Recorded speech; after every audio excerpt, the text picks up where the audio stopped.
Assalamualaikum warahmatullahi wabarakatuh. Kami dari kelompok 2 yang beranggotakan saya Muhammad Nazwan Azhar dan teman saya Muhammad Nabil Raihan Fasa, Muhammad Ridho Aditya, Naimah Nur Fitria, dan Nur Halisa. Kami akan menjelaskan substansi dan strategi dakwah Khulafaur Rasyidin. Yang pertama, Khalifah Abu Bakar As-Siddiq. Mari kita mengenal Khalifah Abu Bakar As-Siddiq. Beliau lahir di Mekah tahun 573 Masehi. Sebelum masuk Islam, namanya adalah Abdul Ka'bah atau Abdul Ka'ab. Setelah masuk Islam, namanya menjadi Abdullah bin Abu Quhafah At-Tamimi. Kemudian Rasulullah mengganti namanya menjadi Abu Bakar. Gelar As-Siddiq diberikan karena sifatnya yang selalu membenarkan segala hal yang terjadi pada Rasulullah. Setelah Rasulullah wafat, beliau diangkat menjadi khalifah pertama. Beliau memimpin umat hanya dalam kurun waktu 2 tahun atau lebih 3 bulan. Beliau meninggal pada tanggal 21 Jumadil Akhir 13 Hijriah pada usia 63 tahun. Pengangkatan Abu Bakar As-Siddiq sebagai khalifah. Awalnya Abu Bakar mengusulkan Umar bin Khattab dan Abu Ubaidah bin Jarrah sebagai pengganti Rasulullah untuk memimpin umat Islam. Namun, mereka menolak dan mengatakan bahwa Abu Bakar lebih cocok untuk menggantikan Rasulullah.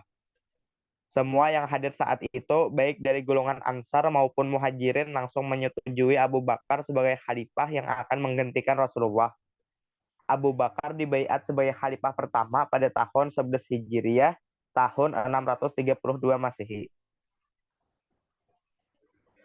Pada masa kekhalifahan beliau, banyak terjadi kemurtadan sebagai besar wilayah Jazirah Arab. Penyebab kemurtadan mereka secara garis besar dibagi menjadi dua kelompok. Yang pertama, mereka yang murtad dengan melanggar syariat Islam dengan tidak mau membayar zakat. Yang kedua, mereka yang menolak ajaran Islam seluruhnya dan muncul beberapa pendusta yang mengaku sebagai nabi dan membawa risalah kenabian sebagai risalah yang dibawa Nabi Muhammad.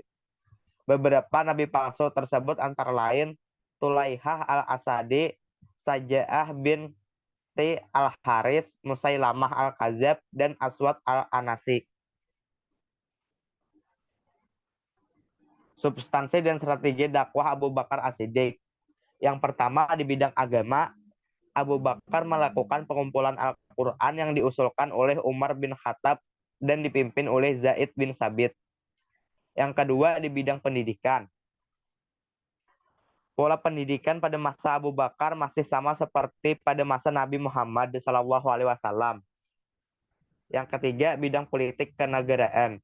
Untuk menjalankan tugas pemerintahan di Madinah, ia mengangkat Ali bin Abi Thalib, Utsman bin Affan, dan Zaid bin Sabit sebagai khatib atau sekretaris, dan Abu Ubaidillah sebagai bendahara Baitul Mal.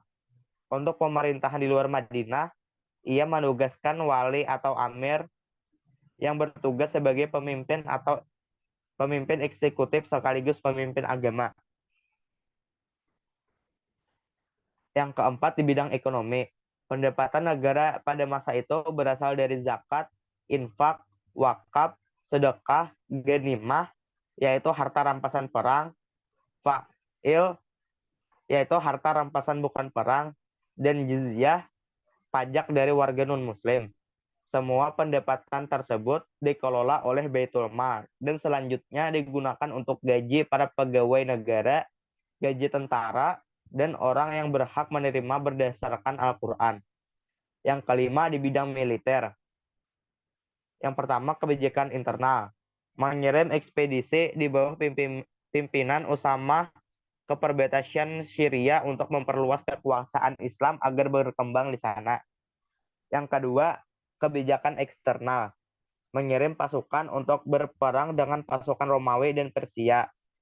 Perang tersebut disebut sebagai dengan Perang Yarmouk karena terjadi di tepi sungai Yarmouk. Pertempuran ini berakhir dengan kemenangan oleh kaum muslimin. Yang terakhir, bidang edukatif. Fungsi kehakiman pada pemerintahan Abu Bakar dilaksanakan Umar bin Khattab. Selama pemerintahan beliau tidak ditemukan suatu permasalahan yang berarti untuk dipecahkan. Hal ini karena kemampuan dan sifat sebagai hakim yang alim, cerdas, dan tegas. Yang kedua, Khalifah Umar bin Khattab. Mari kita mengenal Khalifah Umar bin Khattab. Beliau lahir di Mekah tahun 584 Masehi. Umar sangat pemberani hingga dijuluki sebagai singa padang pasir. Umar juga merupakan orang yang cerdas dan cepat berpikir sehingga dijuluki Abu Faiz. Umar masuk Islam setelah mendengar adiknya Fatimah sedang membaca Al-Quran surah At-Taha ayat 1-8. Hatinya bergetar karena tersentuh akan keindahan isi Al-Quran. Umar bin Khattab memegang pemerintahan selama kurang lebih 10 tahun 6 bulan, mulai tahun 13 sampai 23 Hijriah. Beliau wafat tahun 23 Hijriah tanggal 25 Zulhijjah setelah diserang Abu Lulu'ah saat memimpin salat subuh di Masjid Nabawi. Pengangkatan Umar bin Khattab sebagai khalifah. Sebelum menentukan orang yang akan menjadi pengganti, Abu Bakar meminta penilaian dari beberapa sahabat mengenai Umar. Setelah semua sepakat mengenai Umar, Abu Bakar memanggil Utsman. Kepada Utsman, Abu Bakar mendikte sebuah wasiat yang isinya penunjukan Umar sebagai khalifah pengganti. Peralihan kepemimpinan Umar tetap dalam bentuk musyawarah, yaitu berupa usulan rekomendasi dari Abu Bakar yang diserahkan kepada persetujuan umat Islam. Setelah mendapat persetujuan dari para sahabat dan baiat dari semua anggota masyarakat Islam, akhirnya Umar resmi menjadi khalifah. Substansi dan strategi dakwah Umar bin Khattab. Umar dikenal sebagai orang yang tegas, pemberani, dan keras perangainya. Akan tetapi, di balik sikap kerasnya ini, beliau jujur dan menjunjung tinggi prinsip keadilan. Beberapa prestasi dan kemajuan yang diperoleh selama pemerintahan Umar bin Khattab. Yang pertama, di bidang agama, Umar menetapkan perhitungan tahun baru Hijriah yang dimulai dari hijrah Rasulullah SAW dari Makkah ke Madinah, yaitu pada tanggal 16 Juli 622 Masehi. Yang kedua, bidang politik kenegaraan. Administrasi pemerintahan diatur menjadi 8 wilayah provinsi. Dalam bidang struktur negara, Umar mengangkat beberapa dewan pengurus, dan untuk kepentingan dan kesejahteraan rakyat, Umar membentuk beberapa lembaga kemasyarakatan. Yang ketiga, di bidang sosial, Umar memberi perintah, pelayanan, serta pelindungan terhadap ahlul zimmah. Yang keempat, di bidang ekonomi, untuk mendistribusikan harta Baitul Mal, Umar bin Khattab mendirikan beberapa departemen yang dianggap perlu sebagai berikut. 1. Departemen Pelayanan Militer, Departemen Kehakiman dan Eksekutif, Departemen Pendidikan dan Pengembangan Islam, Departemen Jaminan Sosial. Yang kelima, di bidang hukum. Dalam bidang hukum, Umar bin Khattab menyusun sebuah risalah. Risalah tersebut masyhur dengan sebutan Dustur Umar atau Risalatul Qada. Risalah ini berisi pedoman dalam peradilan atau hukum acara. Berikut isi dari Risalatul Qada.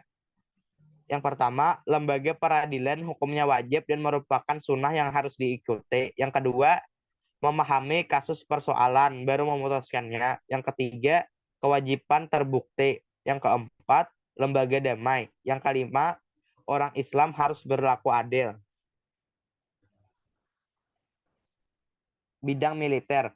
Usaha memperluas wilayah Islam yang telah dilakukan Abu Bakar dilanjutkan Umar dengan hasil gemilang.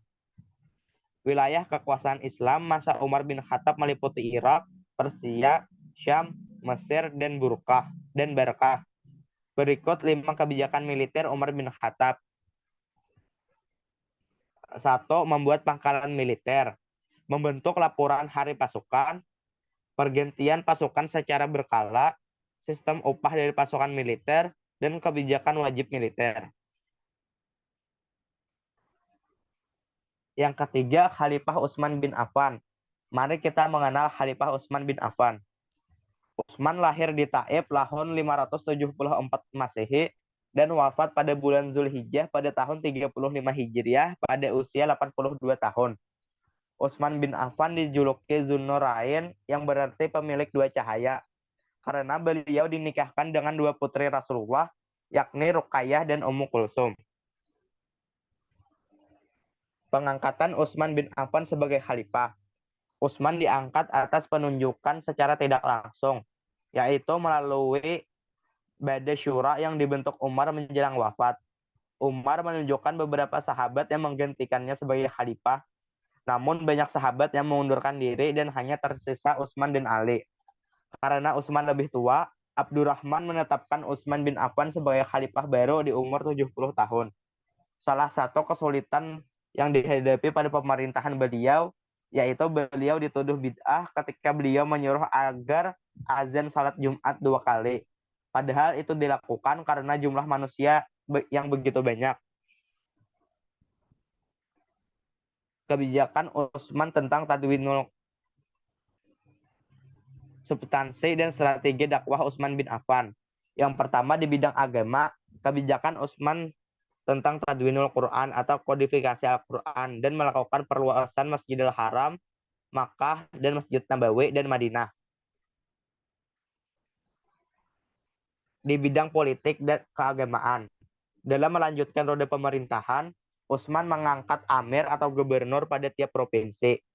Salah satu amir yang ditunjuk pada masa pemerintahan Utsman bin Affan yaitu Nafi bin Al-Haris Al-Khuzal, amir wilayah Makkah. Bidang militer. Kebijakan Utsman bin Affan dalam bidang militer adalah membentuk angkatan laut.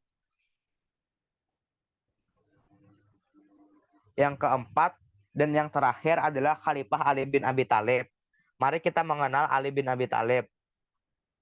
Beliau adalah sahabat, sepupu sekaligus menantu Rasulullah.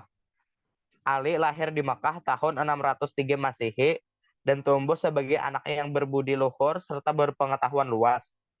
Ia dinikahkan oleh Nabi Muhammad dengan putri kesayangannya, Fatimah Az-Zahra, dan kemudian dikaruniai dua orang anak bernama Hasan dan Husain.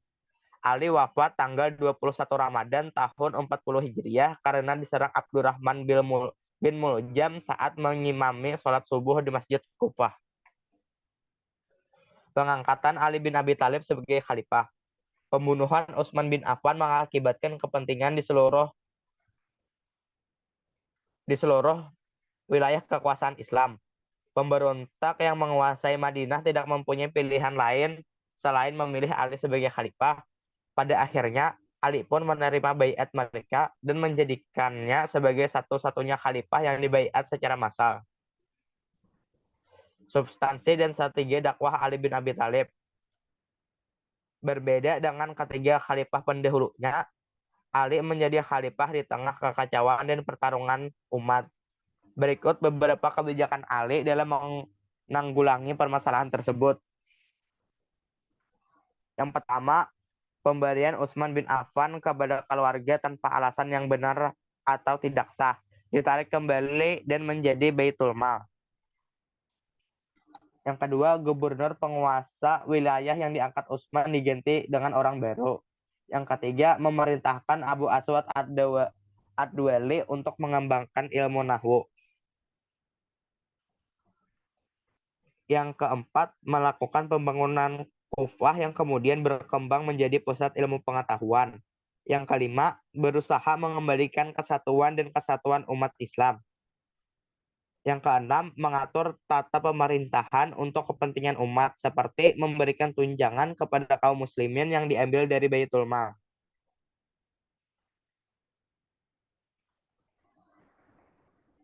Sekian penjelasan dari kami.